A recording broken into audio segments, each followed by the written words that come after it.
ये मैंने आपको पहले भी बता दिया था कि अमेरिका बहुत दिन तक युद्ध नहीं लड़ेगा। अभी ताजा भी हमने इस बारे में आपके सामने विश्लेषण रखा था कि अमेरिका को अब अपनी बहुत ज्यादा इंसल्ट अखर रही है। जिस रशिया पर प्रतिबंध लगाया था कि तुम्हें तेल नहीं बेचना है, उसका तेल बिकवाना शुरू कर दिया। हद तो यह हो गई कि जिस ईरान से युद्ध कर रहे हैं उस ईरान का तेल दुनिया में बिकवाना शुरू कर दिया। मतलब यह तो आयरनी है कि जिस पर आप हमला कर रहे हो, जिसके खिलाफ लड़ रहे हो, उसके बारे में कहा कि दुनिया में जो भी देश ईरान का तेल खरीदना चाहे खरीद सकते हैं ताकि दुनिया में तेल की कीमतें स्थिर बनी रहें। यह तो इनका डिसीजन है। मतलब ये दुनिया में सबसे ज्यादा हास्य के पात्र बनने वाले राष्ट्रपति होंगे, जो मेरी नजर में जेलेंस्की के बाद कहलाएंगे। ऐसा क्यों कह रहा हूं? क्योंकि अल्टीमेटली स्ट्रेट ऑफ हॉर्मुज पर पहले से बिना विचार किए आपने इस तरह का जो फैसला लिया, तुगलकी फरमान था, बिना सोचे समझे फरमान था, ले लिया। कोई साथ नाटो कंट्री आया नहीं, पीछे हटना पड़ा। पीछे हटने के नाम पर अब खुद सीज फायर के रास्ते तलाश रहे हो और बार बार लोगों को बता रहे हो अगर तुम नहीं आओगे तो नुकसान तुम्हारा है, हमारा कोई भी नुकसान नहीं है। अब स्टेट ऑफ हॉर्मुज की बात सुनो। देखो, ईरान ने जो असल में इसकी अमेरिका की नस पकड़ी, वो कहां से पकड़ी? स्टेट ऑफ हॉर्मुज से जहाज निकलना रोक के, और दूसरा इन देशों के ऊपर हमला करके। ये सारे वो देश थे जो अमेरिकी पछलग्गू थे। जब भी इस पर हमला होता है वो तुरंत इधर हमला कर देता है। आज बड़ा इंटरेस्टिंग वाकया हो रहा है। क्या हो रहा है? अमेरिका ने कहा है कि स्टेट ऑफ हॉर्मुज खोल दो। इस पर ईरान ने कहा कि सर, हमने यहां कोई पाबंदी नहीं लगा रखी, आराम से जहाजों को कहो कि जाएं। तो वो कहता है कि जाते ही तो नहीं है, तुम्हारा डर है। तो बोले सर, डर तो हमारे पास भी तुम्हारा है। तुम हम पर गोला चलाओगे तो हम कैसे शांत बैठे रहेंगे?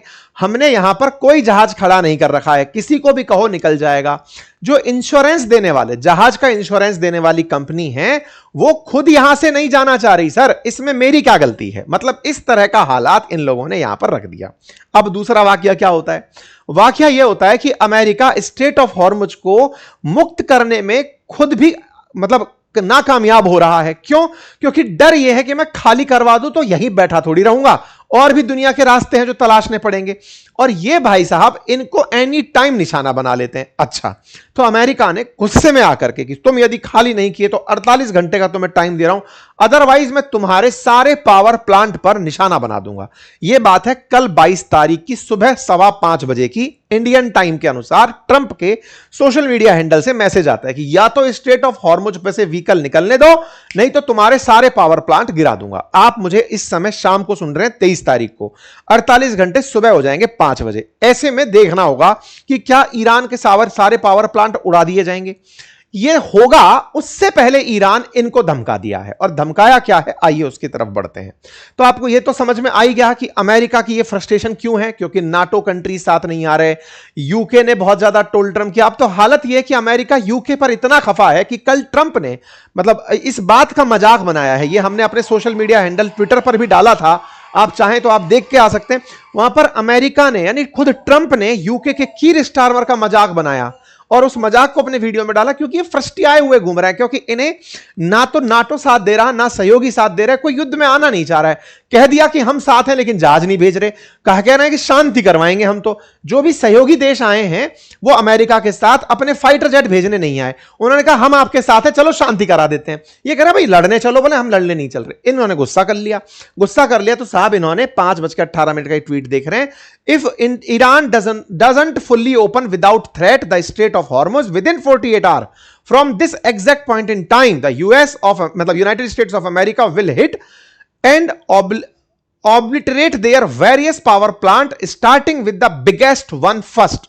बोले तुम्हारा जो सबसे पहला जो पावर प्लांट है उसको निशाना बनाएंगे। अब तारीखों पर नजर डालना। 22 तारीख की खबर है, सुबह 5 बजे अखबारों ने कोट करना शुरू किया है, आरटी ने इसे कोट किया। हो गया। अच्छा, अब क्या होता है? इस पर निकल कर आते हैं इनके विदेश मंत्री। वो कहते हैं सर जी, हमारा स्टेट खुला हुआ है, स्टेट ऑफ हॉर्मुज बंद नहीं है। आपके ही जहाज वहां से जाना नहीं चाहते, उन्हें डर लगता है, हमारी वजह से नहीं, आपकी वजह से। आपके इंश्योरेंस देने वाली जो कंपनियां हैं वो वहां से जाने नहीं देना चाहती। आपने शांति हटा रखी है, पर कोई बात नहीं, ये तो प्यार की बात है। अब दुत्कार की बात सुनो। बात यह है कि यदि आपको लगता है कि आप हमारे ऊपर हमला करेंगे, आपको लगता है कि आप हमारे एनर्जी सिस्टम को तोड़ देंगे, तो सर ये जरा मैप देख लेना एक बार। हम अमेरिका पर हमला तो कर नहीं पाएंगे, लेकिन हमारे सामने की सामने जो पड़ोसी देश बैठे हैं ना, जिनमें अमेरिका ने अपने बेसेस बना रखे हैं, इन देशों से ये कहलवाने को मजबूर कर देंगे कि अमेरिका वापस जाओ। क्योंकि तुम्हारे चक्कर में इन देशों को छलनी होना पड़ गया है। बोले हमने इनको निशाना बना लिया है, हमने सोच लिया है। अच्छा, आपको इंटरेस्टिंग बात बताता हूं, ये जो पश्चिम एशिया के देश है ना, ये सऊदी अरब हुआ, ये इराक, दुबई, ये जितने भी यूएई, जितने भी देश हैं, इनके अंदर क्या डेजर्ट है, इनके पास पीने का पानी का बड़ा किल्लत है। तो ये क्या करते हैं, इस फारस की खाड़ी, पर्शियन गल्फ में जो भरा हुआ पानी है ना, इसको डिसैलिनेट करते हैं, यानी नमकीन पानी होता है तो उसका सलाइन यानी कि नमकीन निकालते हैं, नमक बाहर निकालते हैं और फिर उसे मीठा बना के पीते हैं। इनके यहां पर तेल की रिफाइनिंग से ज्यादा पानी की रिफाइनिंग मायने रखती है इन देशवासियों के लिए। तेल सस्ता पड़ रहा है क्योंकि निकालने का सिस्टम बड़ा है, पानी रिफाइन करके इनको पीना पड़ता है। आम जन के लिए पीने का पानी समुद्र से निकाल के लाना पड़ता है, अपने आप में महंगा प्रोसेस है और इनके लिए अफोर्ड करना बहुत भारी पड़ता है। तो इन्होंने कहा सुनो, तुम हमारी बिजली बंद करोगे, हम तुम्हारा पानी बंद कर देंगे। बिजली के बिना तो हम फिर भी रह लेंगे बेटा, लेकिन पानी के बिना तुम लोग नहीं रह पाओगे, पानी का पूरा सिस्टम हिला देंगे, ये ध्यान रखना। यदि ऐसा हुआ, तुमने हमारी बिजली काटी, हम तुम्हारा पानी काट देंगे। फिर साहब ईरान ने इजराइल के ऊपर क्लस्टर बम चलाया। ये जो क्लस्टर बम है ना, ये पिछले साल 2025 में भी यूज किया गया था। इस क्लस्टर बम की कहानी क्या होती है, चलाओगे एक, मतलब ये समझो कि 100 बम एक साथ बांधे पोटली में और दुश्मन के ऊपर फेंक दिए, वहां जाकर के वो 100 बम जो है ना अलग अलग निकल के फटने निकले। तो जो आयरन डोम सिस्टम है वो 100 की 100 को टारगेट करने अगर निकलेगा तो बहुत ज्यादा तो खुद का नुकसान होगा, फिर कोई ना कोई बम बचेगा और नीचे जाकर गिर देगा। कम से कम 2.5 किलो का एक गोला है, 100 गोले ऐसे समझो, अगर जाकर कहीं गिर रहे हैं तो बहुत ज्यादा किलोमीटर, 8-10 किलोमीटर में फैलकर नुकसान पहुंचाते हैं।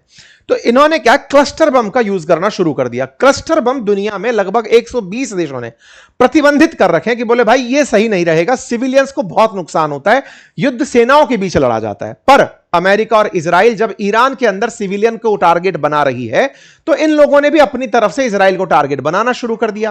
क्लस्टर बम्स जो जाकर के 100 बमों में फट रहे हैं और जाकर टारगेट हो रहे हैं। इस बात को अब इजराइल वाले हर जगह दिखाते घूम रहे हैं कि देखो साहब, ये क्लस्टर बम फेंककर हमारे लोगों को मार रहे हैं। इसके लिए बाकायदा इजराइल में प्रधानमंत्री बाहर निकलकर आते हैं और इजराइल का हुआ नुकसान बाहर दिखाते हैं कि देखो साहब कैसे कैसे नुकसान हुआ है हमारा।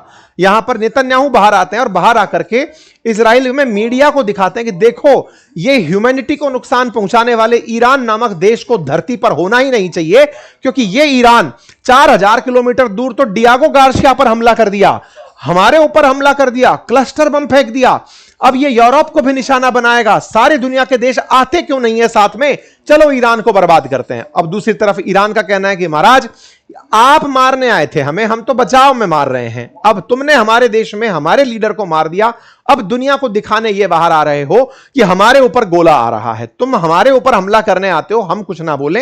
ये तुम्हारी चाहत जो दुनिया को अपने जख्म दिखाने की और मीडिया को कंट्रोल करने की है, ये सही नहीं है। कुल मिलाकर के इजराइल ने अपना नुकसान दिखाया।